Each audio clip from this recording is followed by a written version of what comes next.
Hey guys, I hope everyone's doing well and I hope everyone can hear me. This is the first time I've actually done a live event on this group page. And it's also the first time that I've done a live event directly, well, without using eCam. So hopefully everything's coming through. Hopefully everyone can hear me. I need just a little drink of water. The reason I wanted to pop in here and just do a quick, to do this kind of last minute is I was getting a few questions from people, particularly about their trademarks.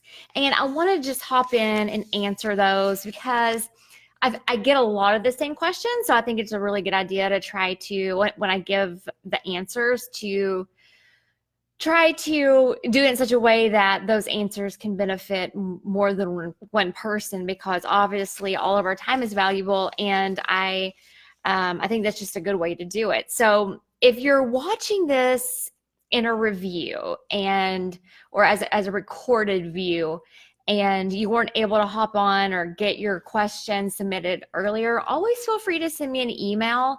And usually what I do is I do respond and say, hey, I can get to this in the future. And then what I've done in the past is I've done my videos typically via eCam, and then I pushed it to my Facebook group page, which is the Private Label Lawyer, as well as YouTube. So make sure, if you haven't already, to go to both of those pages, or to go to the Private Label Lawyer, just search for it on Facebook, and then you can also search for it on YouTube. I should pop up, and I have a ton of videos. I'm really starting to populate a lot of content for people that I hope everyone finds helpful. So just a little bit about me. If you all aren't really familiar with me, this is, like I said, a new group that I'm hopping in on. I didn't originally create Private Label Law and Business, but I was a co-admin for a little while, and I'd love to really try to resurrect this group as a platform for people to post questions and try to get help when it comes to their legal and their business issues in the private label world. There's a lot going on out there, and it's a constantly evolving platform, which we all know, which makes it even more fun as far as I'm concerned.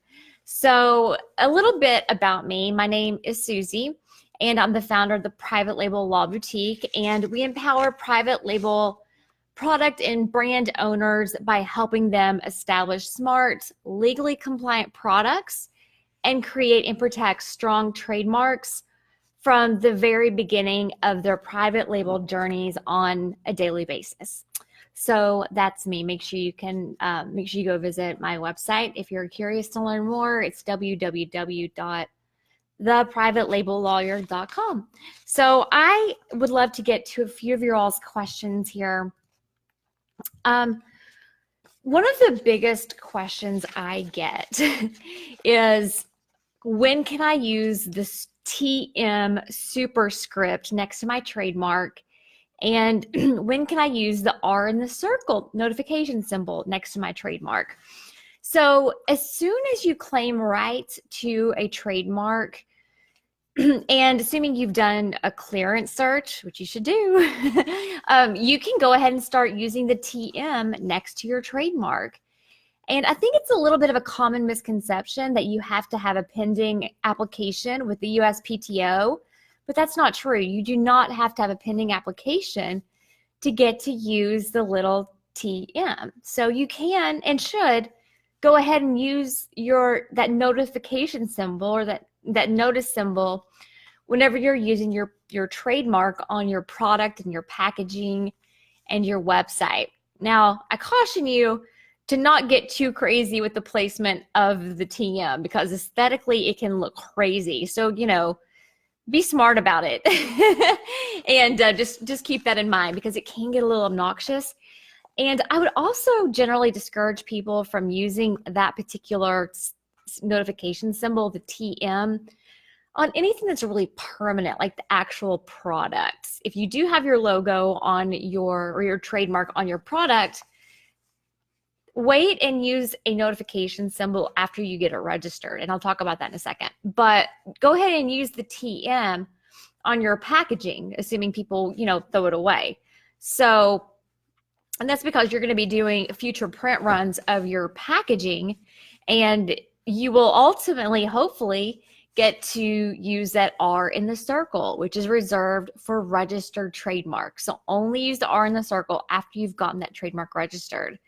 And then switch over all of your packaging to show your R in the circle next to your trademark.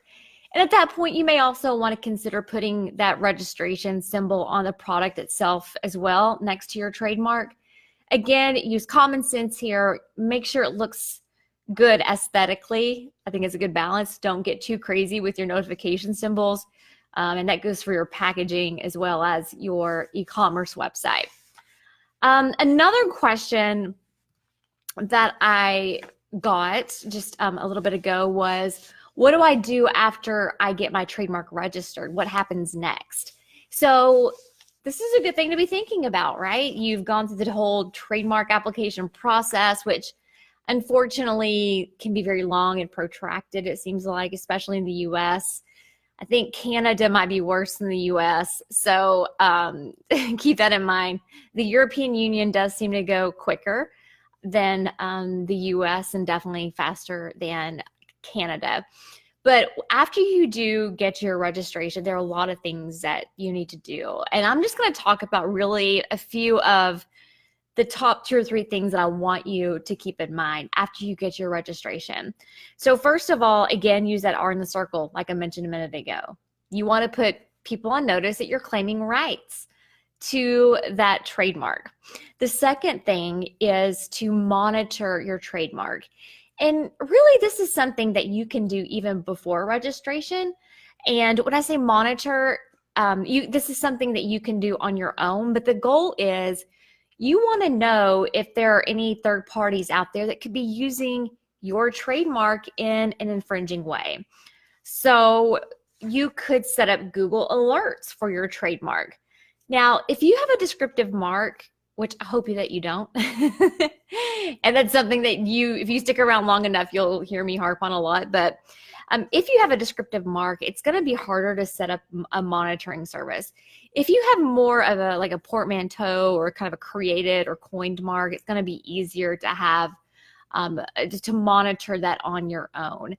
And again, set up Google alerts and make it a point, just put it in your calendar once a month to check the USPTO, search the internet, search social media platforms, and just take a little bit of time to see if your mark could be in use by someone else, or is anyone out there infringing you. Now, it's also a really good way to kind of see if anyone else is talking about you out there. I think that's really smart. So just a really good way to protect your brand. If you do see a potential use out there that's questionable and you're thinking, oh, I think someone could be infringing my trademark, you're going to want to dig a little deeper and make sure that use isn't fair use. Maybe they're just talking about you.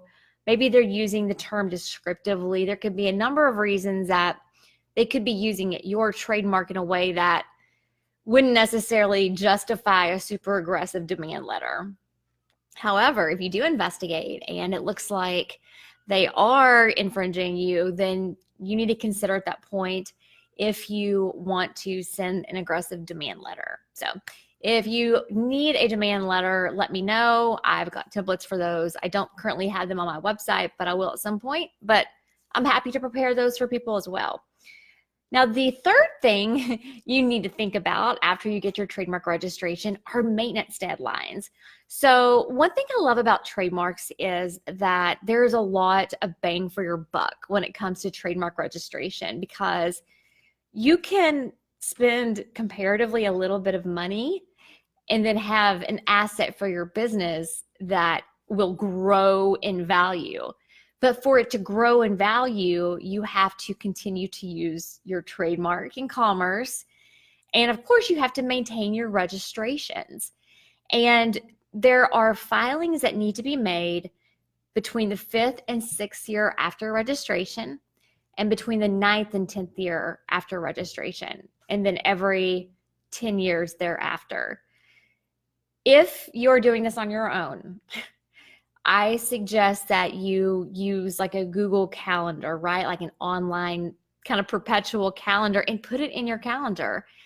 I know that sounds a little crazy, but you know, you doing it on paper, like writing down the date on a piece of paper and like putting it in your planner or your, you know, bullet journal or whatever it is you're using that's tangible. Although we love those things, it's going to be a little complex for, you know, putting down those maintenance deadlines. And they're important because if you miss them, then your trademark is going to be canceled, and you don't want to have to deal with that.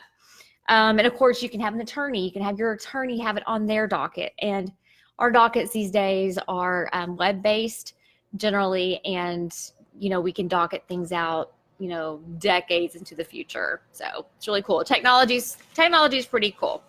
So one more big question I've recently received is, I want to file for the trademark XYZ company, and I'm not going to give the name, but then they said, or XYZ Co, like company, but CO instead.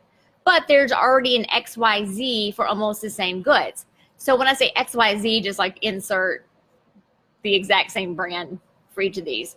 Should I file it? So I generally don't like give legal advice, and this isn't necessarily legal advice. I would call it guidance. It's not super specific. That's why I'm kind of generalizing this. But in this situation, I want to file the trademark XYZ company, but there's already XYZ, just the trademark for almost the exact same good. Should I file it? So my guidance here would be, I would suggest the selection of another trademark. The addition of the word company or the CO, you know, the shortened version of company, just isn't really enough to materially differentiate the trademarks in any way. So in that situation, friend, I would suggest the selection of another trademark or the creation of a new trademark. I think that's really important, and it's so important to be doing this due diligence at the outset like you're doing before you go through the process of filing the trademark application. That's one really big thing that I harp on is, if you are not going to hire a law firm to do your clearance search prior to filing your trademark application, do some of your own due diligence. It's super duper important. So again, if you ever have any questions about trademarks and you're not able to catch me live, always feel free to shoot me an email. My email is Suzi, S-U-Z-I, at theprivatelegallawyer.com. And I will be happy to shoot you a quick email response, or like some of you all have maybe gotten the response that, hey, I'll save your question. I'll catch you on a live so I can answer your question for the benefit of a lot of people. I've learned that a lot of people have the same questions. So I think it's wise to try to answer them as a group.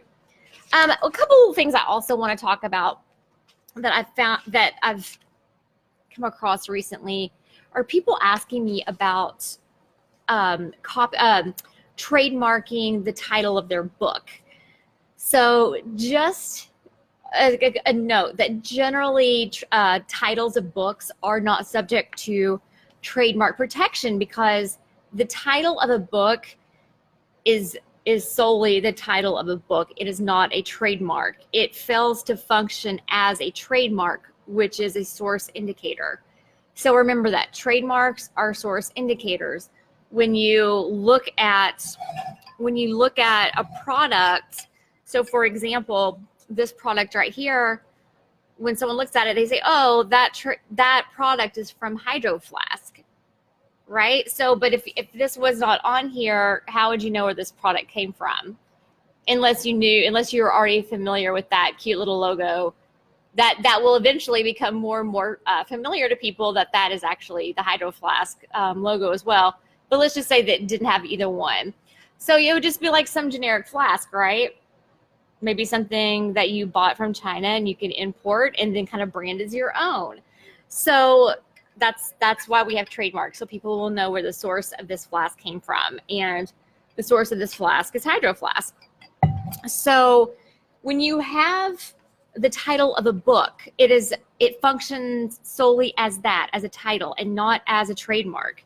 So I think that's really important for keep in mind, that the single title of a work, like a book, is not registerable as a trademark. Now, if you write a series of books and you have sort of a brand associated with this series of books, then that could be subject to trademark protection. So, as an example, the Harry Potter series, those would be subject to trademark protection.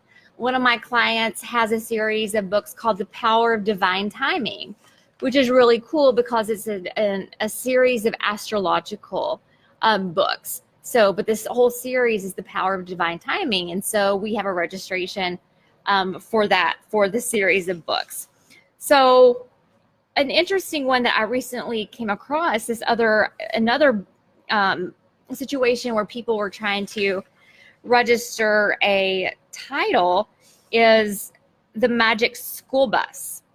And in this situation, here we have they tried to register the Magic School Bus, and I think the USPTO here decided that it's not registerable because it's just one title, not necessarily a series.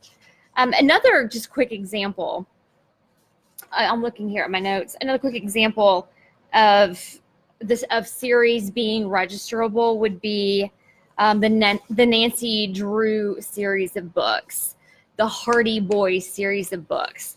And I'm actually looking at my notes here and a little bit closer, and I messed up a minute ago. This is live, so don't judge me. But please don't judge me.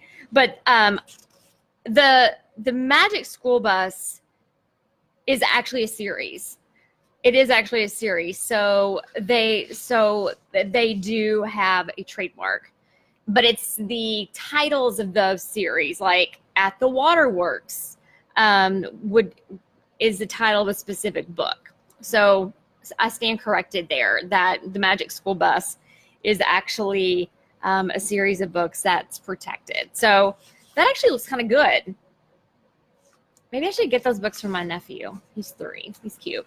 Okay, so another interesting trademark here that I came across and I wanted to talk with people about is someone tried to register.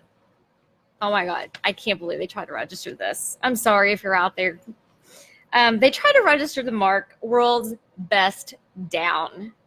World's Best Down for, I believe it was for bedding. Oh my gosh, guess who we're trying to register this mark? This is actually really funny. Eddie Bauer. They just tried to squeeze this through, didn't work. But the USPTO they wouldn't even permit them to put the mark World's Best Down on the supplemental register. They said it's generic. So that's kind of like a major smackdown. Of course, they tried to say, well, we've been using it for a long time. And it just didn't work because, think about it, down is an ingredient in these bedding products, right? Down pillows, down comforters, and then the term world's best. I really discourage people from using laudatory terms in their trademarks. Laudatory terms are essentially descriptive, and you can't get laudatory terms registered because everyone arguably should get to use laudatory terms. So that's actually sort of interesting, because at first I kind of thought, well, who is this unsophisticated entity that tried to register World's Best Down? And then I was like, okay, it's Eddie Bauer. But you know what? They try to get it through. Let's commend them. But the USPTO denied it. No registration for World's Best Down. Again, watch out for descriptive terms, laudatory terms. Those are no bueno when it comes to trademark registrations. And when you are just starting down the road of creating your trademarks for your private label products, or, anything, whether or not you're rolling out, a course or whatever, just be very careful about using descriptive terms. Now, there are valid reasons for using descriptive terms. So, for example, my podcast is Trademarks Made Easy because I want people to be able to find that podcast, right? But my course is called Trademark Trailblazer, which isn't really that descriptive. It's more suggestive. And then I have a descriptive term as part of sort of the tagline or the slogan. And that slogan / tagline is the brand name creation blueprint, which is what it is. So a lot of this, trying to figure out, do you want to do, if you want to have a trademark that is descriptive or more suggestive or a portmanteau, it really is a business decision for your company. And it really comes down to your long-term vision. There's a lot of different things that need to be taken into account. So if you ever want to talk with someone about that, I'm happy to run it, to have a conversation. So one more trademark that I wanted to talk with you about, this is a big fat fail, is a company tried to register the trademark Hydra Pour, which is HYDRAPORE, for breathable waterproof, for breathable waterproof fabric sold as an integral component of various clothing items, including jackets and caps. However, the USPTO did refuse the registration of that mark based on the mark Hydro Pour, 2 words, and hydro instead of hydra for clothing. This is one that I definitely agreed with the examining attorney as well as the Trademark Trial and Appeals Board on. I would say that I agree with them 80% of the time, if not more, on their holdings. But this is a situation where the channels of trade were determined to be the same, and the marks are visually nearly identical and pronounced like when I was just saying those 2 marks, you very well did not pick up on the difference. Hydropore and hydropore. So they sound the same. If I was sharing one of the marks with a friend via word of mouth marketing, and I was talking about how great hydropore clothing was, it would be very difficult for there to be a difference in the auditory perception. I think that sounds right. But anyway, hydropore and hydropore, they're so subtle. The USPTO basically said that those little changes just are not significant enough to actually even be perceived by the consumer. And they ultimately concluded that the goods would originate from the same entity, and therefore there would likely be confusion. So the lesson here, guys, is to be very careful about just thinking that a minor change to a trademark is going to be sufficient to avoid a likelihood of confusion. I generally tell people, just a minor spelling variation, changing an S to a Z, like that's not going to cut it, because there are numerous considerations that the USPTO is looking at to determine whether or not a likelihood of confusion exists. Please keep that in mind. And please keep that in mind when it comes to doing your own searching. If you see a mark out there that's similar, again, don't think that that minor change will be enough to differentiate the marks. Now, one more little thing that I do want to talk about before I hop off of here, and I think that this really drives it home, and it's an important tip, and it's becoming more and more important. And the hydropore / hydropore case that I just talked about really underscores it. Is I think it's really important for you to create trademarks that are easy to pronounce and that are verbally shareable and verbally searchable on platforms such as Alexa and Siri and any of the other voice-enabled search platforms. I know that I'm becoming more comfortable with using voice search. I haven't really used it a whole lot, to be honest, on Amazon. But when you're creating a trademark, run your trademarks through a voice search test and see what pops up when you do that, okay? Because if you select a trademark or you do the Scrabble trademark creation, if you make that mistake where you just throw out a bunch of Scrabble pieces and grab a bunch of consonants and vowels and, you know, see what pops up and you try to create a trademark that way just by random, you know, coining a random term like, I'm trying to think of Exxon is a good one, Exxon oil, right? They've been around forever, but that's a totally coined word. How do you even spell that? I don't even know. It's been a long day. EXXON. That is that's coined. Like that was just a, you know, coined term that was created.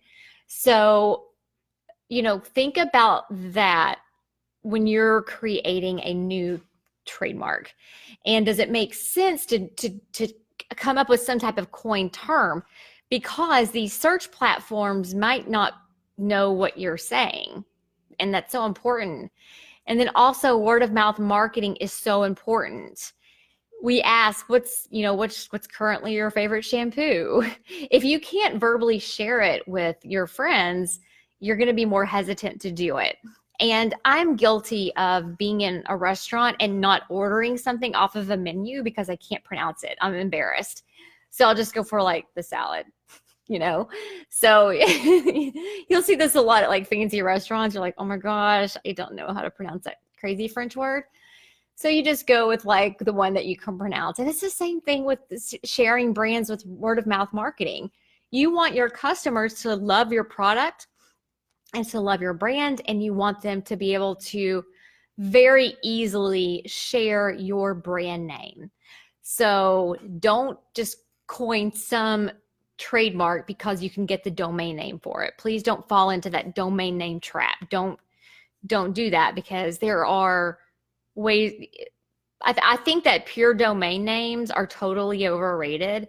People put way too much emphasis on, oh, I can't go with this otherwise totally awesome trademark because I can't get the pure domain name. Or someone's sitting on it for 20 grand. Like, just don't worry about it. You know, put it in your calendar for 6 months, keep checking it. And ultimately, maybe you'll be able to buy it. But, you know, there's really fun and cool ways around not being able to obtain that pure domain name. So don't let the lack of a pure domain name prevent you from going with an otherwise totally awesome trademark. So anyway, I hope that this information has been really helpful for you. Again, I also hope that this gets recorded and saved into Facebook for people who aren't able to catch it later. Again, if you have, I don't see any live questions popping up.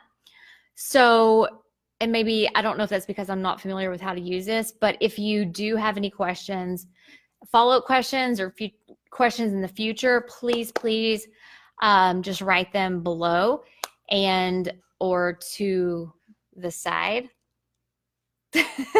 or send me an email and I will address them in a future live event. So anyway, I want to thank you for your time and hanging out with me, and feel free again to reach out to me anytime. Hope that everyone has a happy hump day, and we'll talk to you soon. Bye.